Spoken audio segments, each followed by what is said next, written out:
Sometimes parents will say this to me, Tim, and this is one of the things I get at post-adoption. I'm really worried that I'm not attaching to this child. I'm really worried that this child is so frustrating for me that I don't like who I'm becoming with this child.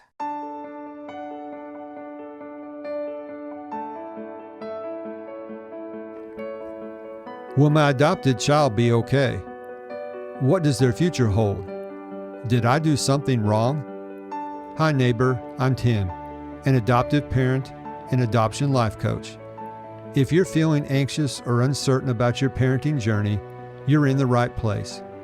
I help Christian adoptive parents with practical tools and emotional support anchored in timeless biblical principles.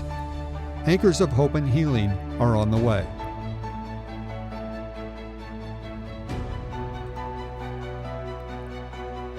For over 25 years, I've leaned on wise counsel and biblical principles to navigate the ups and downs of my adoption journey.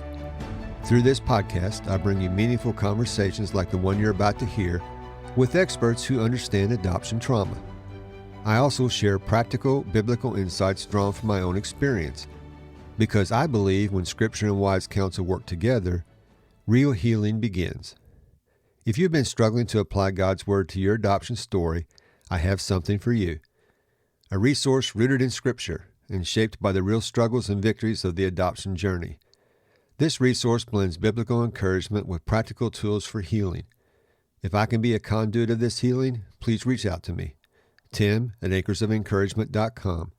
That's Tim at anchorsoфencouragement.com. I'll include the address in the show notes.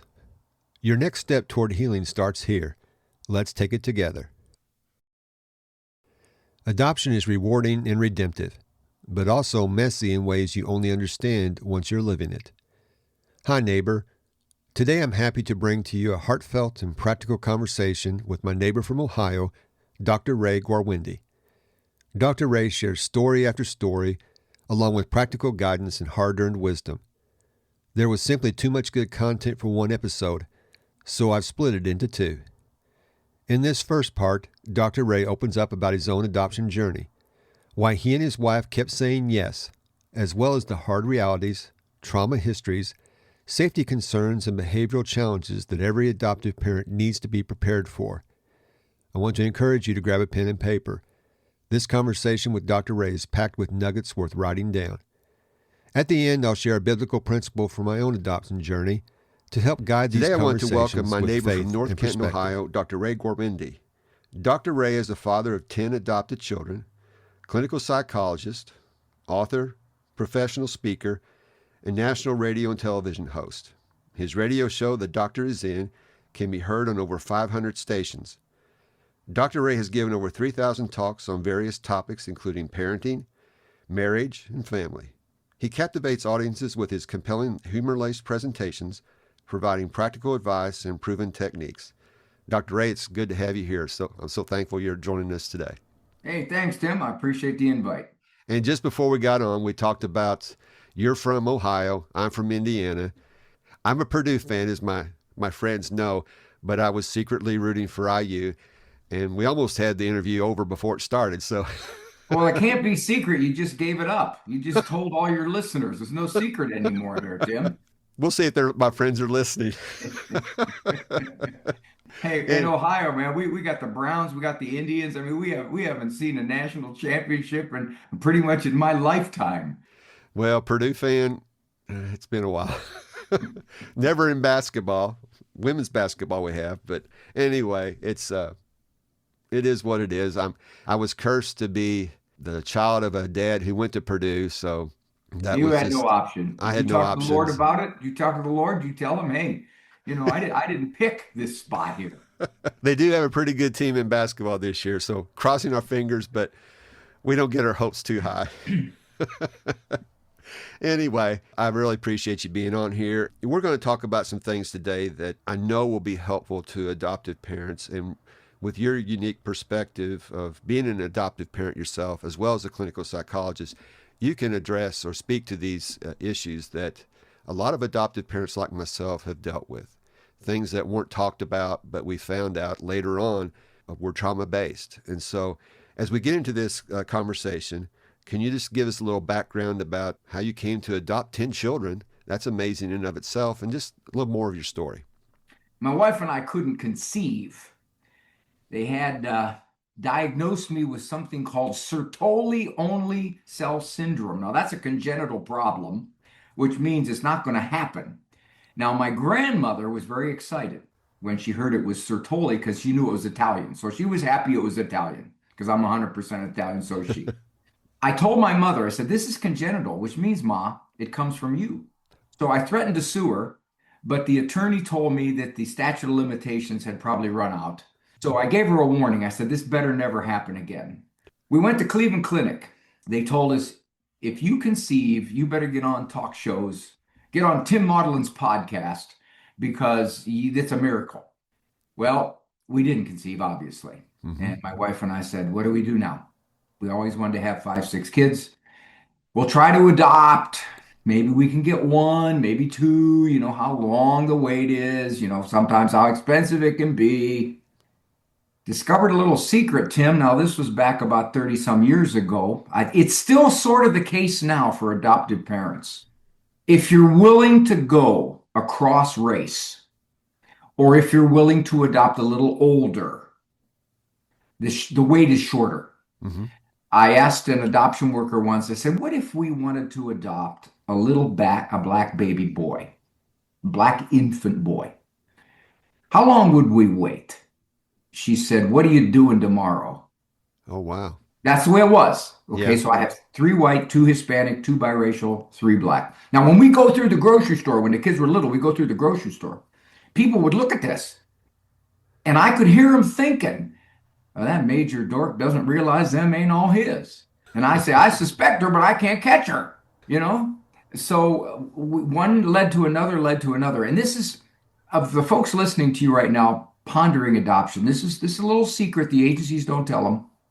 I think it's a great benefit of adoption. If you adopt in December, you still get the tax deduction for the whole year. Yeah, they pay for themselves that first year. Then you start to fall behind because they eat more, you know. But Exactly. along around 5 or 6 number child, my wife said, Ray, if not us, who? We have a stable marriage. We have the resources. We got an extended family. If not us, who? And I tell folks it was kind of like eating potato chips. You always think you can eat one more till your belly hurts, you know?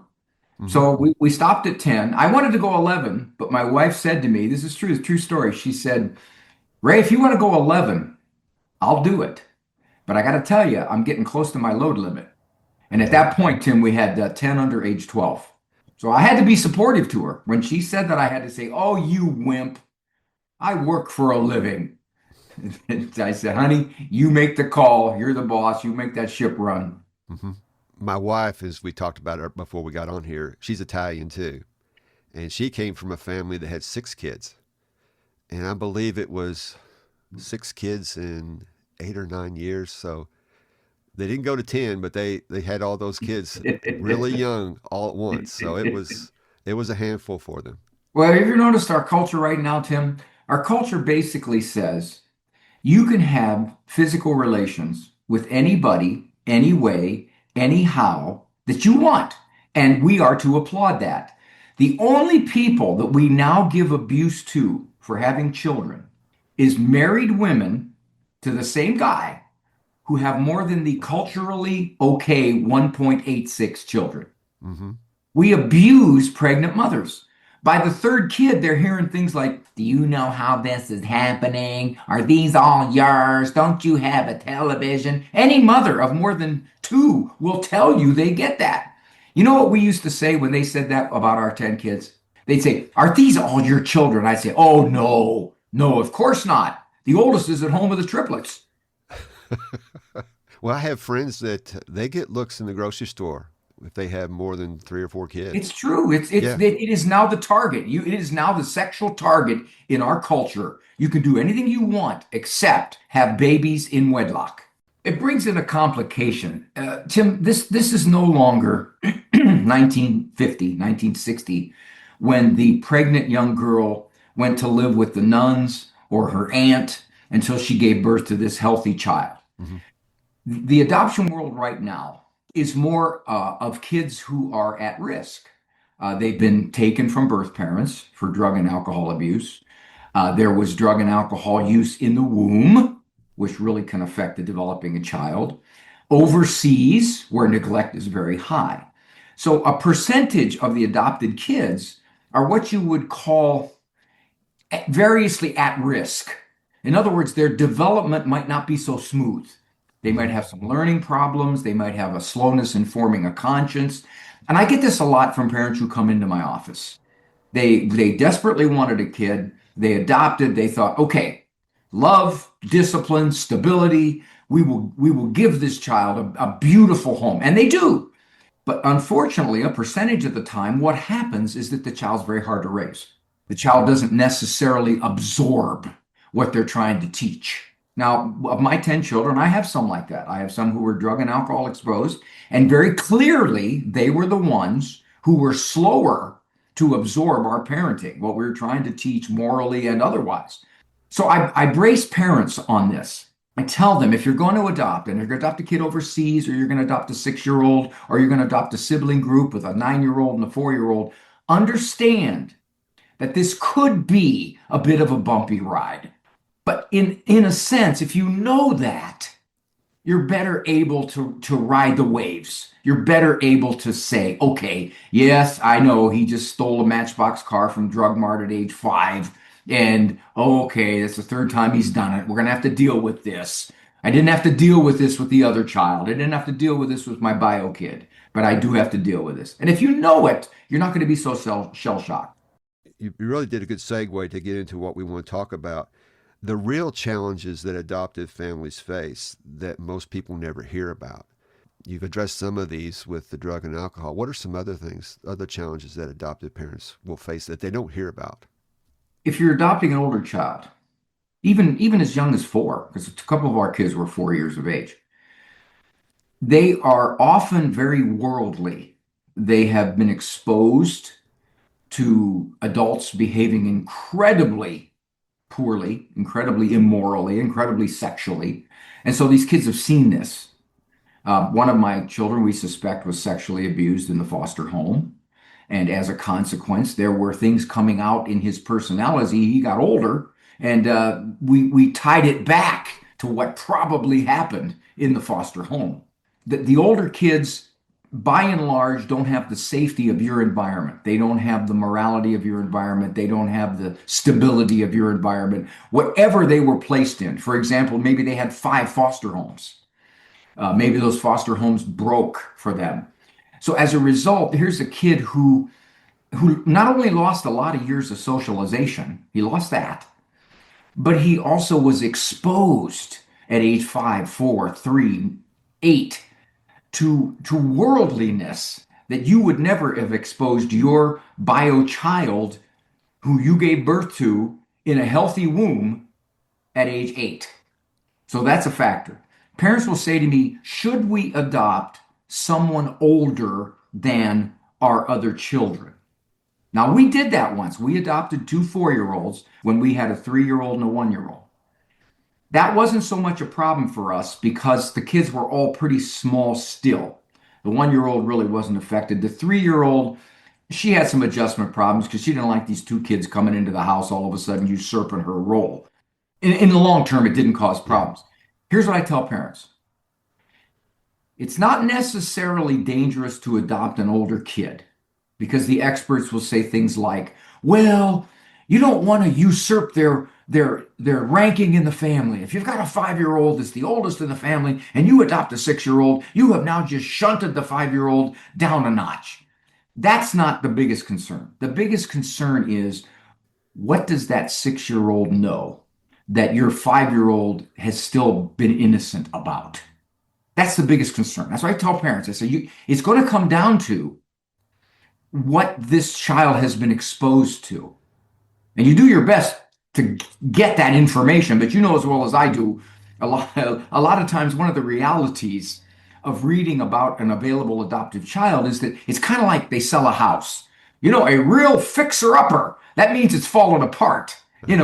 Or if you read, the child likes to interact with his environment. Well, that means he sets fires. Okay, you got to know how to interpret the language.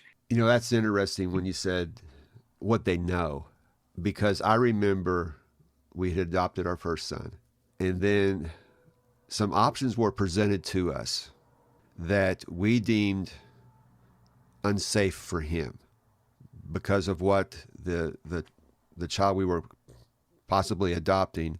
This wasn't the case what we ended up adopting, but there were possibilities that we had to entertain how this would impact our first son. And so we had to say no to some things because we didn't want to jeopardize him.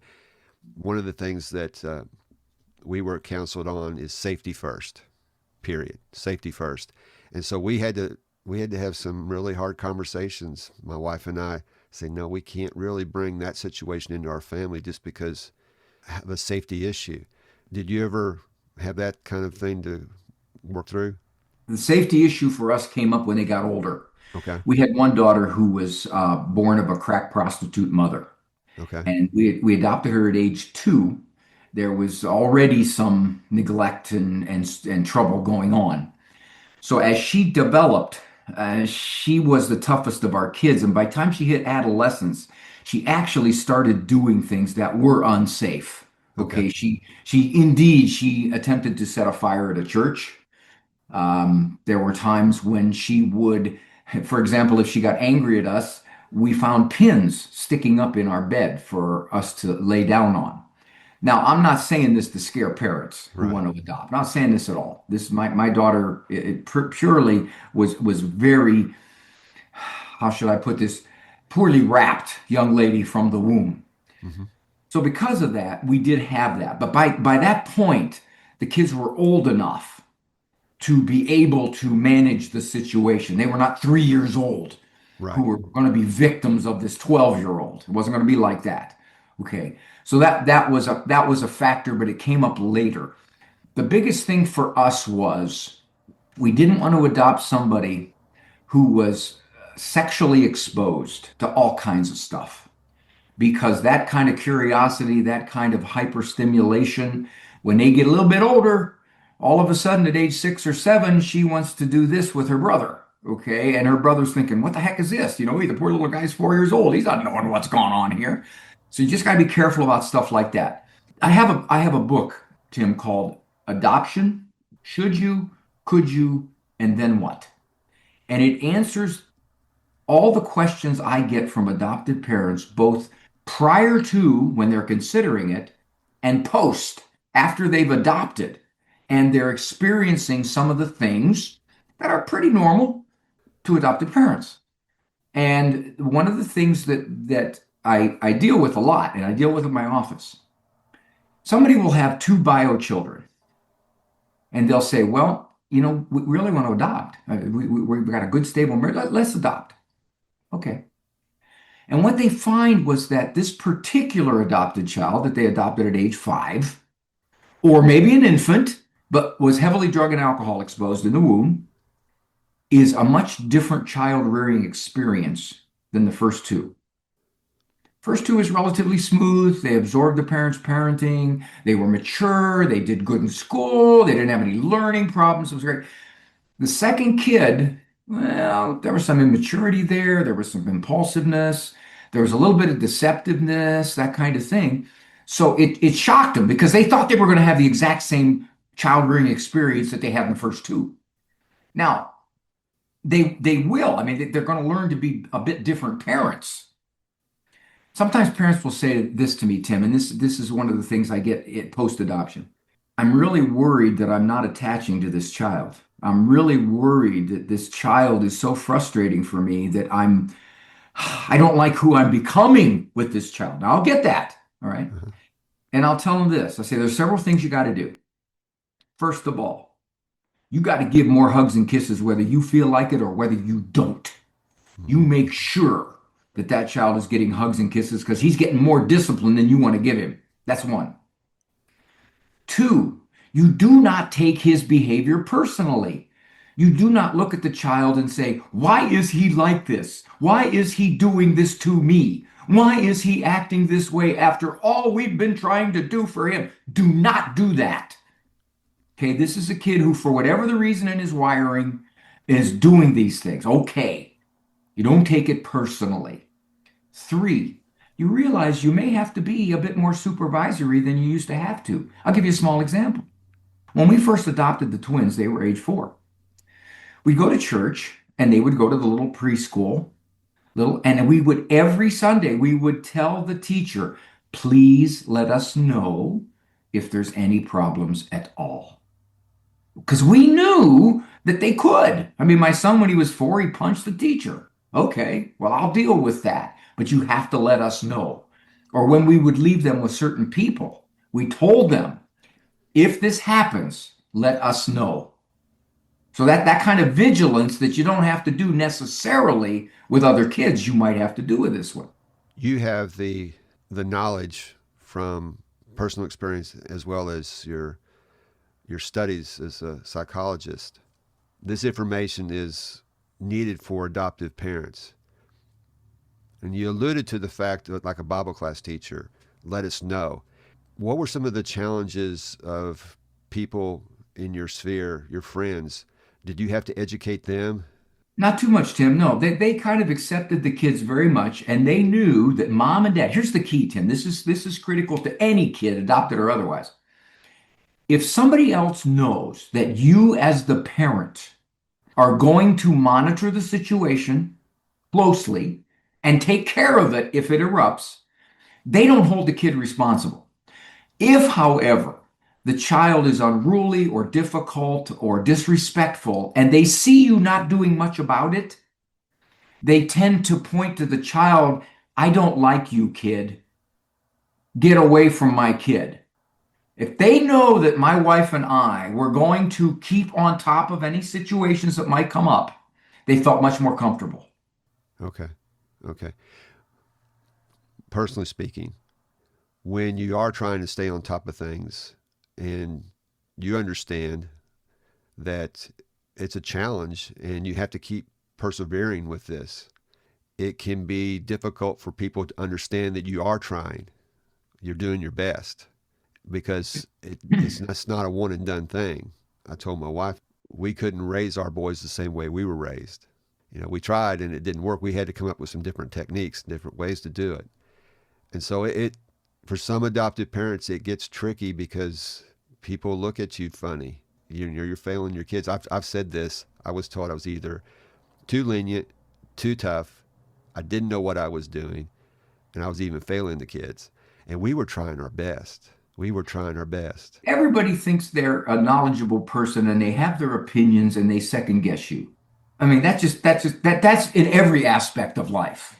Okay, you're not doing it. I had an adoptive father of 6. It was a wonderful comeback that he gave. Somebody was criticizing his parenting, and he said this, Tim, I like the way I'm doing it better than the way you're not.